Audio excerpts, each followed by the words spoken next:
Congrats. Kain tayo sa labas, Nay. Sabi niyo pag mataas grades ko, kakain tayo. Wala akong time, anak.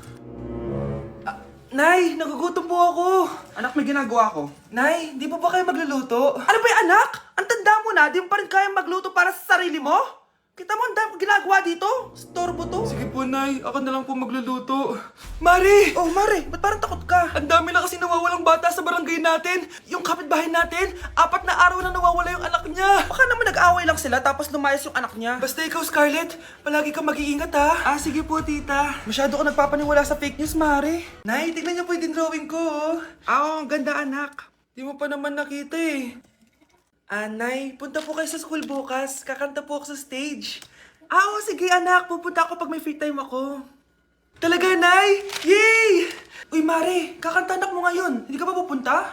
Hindi na siguro, Mare. Marami pa akong gagawin. Hinihintay ka nun. Pagbigyan mo na, minsan lang. Naku, Mare, sagabal lang yun sa trabaho ko. Sige na, marami pa akong gagawin, no? Nasaan ka na ba, Nay? Malapit na akong tawagin. Hindi ka mahal ng nanay mo. Mahal ako ng nanay ko! Tao po! Bakit po, sir? Kayo ba yung nanay ni Scarlett? Opo. Ma'am, nawawala po yung anak nyo. Ano? Si Scarlett? Aware naman siguro kayo na maraming nawawalang bata dito sa barangay natin, ma'am. Scarlett?